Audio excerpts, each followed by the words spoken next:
In this video I'm going to be explaining the SPaG book that you're going to be using in your English sessions. Here is my SPaG book. You can see it even says my SPaG book on it, and you will see that it is divided into a series of sections. And what I'm going to do is explain how the SPaG book is set up and what you need to do. Now, you can either have a hard copy SPaG book like this. I've opted for an A6 SPaG book. The tutors also have SPaG books, and I know at least one of them has opted for an A5 because they want more space to write down their ideas and the things they find out. I thought that A6 was better for me because I don't think I'll carry an A5 book with me. You could, if you wanted, have an E version if you have an iPad or a Surface device, or you could even put it on your phone. As long as you follow the same categories that we're going to set up in the hard copy, there's no problem with that. You're going to be given some directed tasks to complete in your SPaG books, but also they're intended for you to make into your own documents that are useful for you. You need to bring them to every English session, and you will be asked to show what you have put in there to other students and explain what you've done. Let's look at the sections in the SPaG book. And the first set are about grammar. Here we have word level, sentence level, and text level. And then I've put a little one here in different colour, which are questions. And these are questions that I'm concerned about, that I would like to find answers to, and that may determine the sort of thing that I write in the rest of the book. So here is my word section, and I've already started making little notes here, and the first one is about how people assign a structure to every word, which I just thought was a nice little quote. But the word section itself is subdivided into noun, verb, adjective, adverb, preposition, pronoun, and determiners, the different classifications for words in English. Now, looking at the next section, which is sentence level, here we're looking at the components, the elements of the clause and the sentence, and we'll be talking about how a sentence needs a subject and a verb, and may have a complement, an object, or an adverbial, and the way that those are combined. So after that section, we have a section on text, which is looking at how we understand text as a whole rather than just an individual sentence. So we're looking at the cohesion between sentences and across sentences.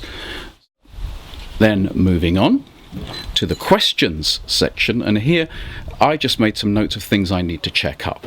So we have here I needed to think about determiners and the relationship between determiners and possessive pronouns, and determiners and genitive nouns. Those are the nouns with apostrophe S after.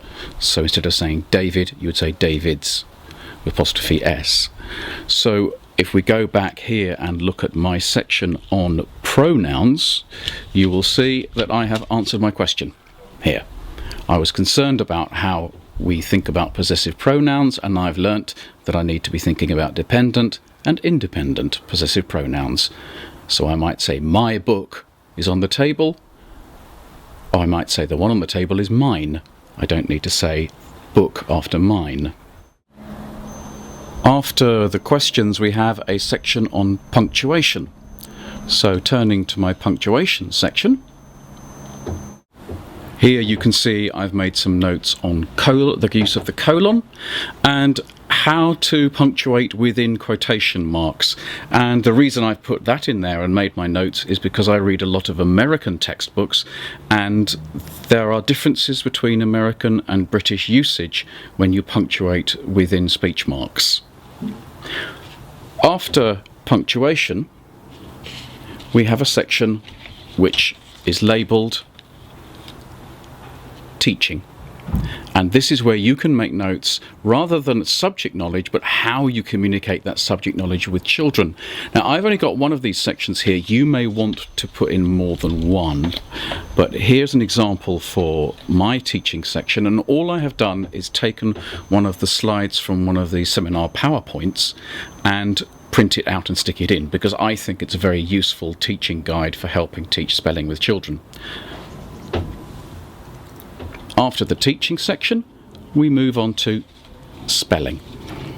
Now here you will see we have got a general spelling section, and then a separate section for phonological spelling, another one for morphological spelling, and then finally one for etymology. Now, I don't have much in my spelling sections because I've been concentrating on grammar, but an example I could show you is in morphological spelling, if I can find the place, which is there, where I found a definition of a morpheme, which I found particularly helpful when I was reading about morphology.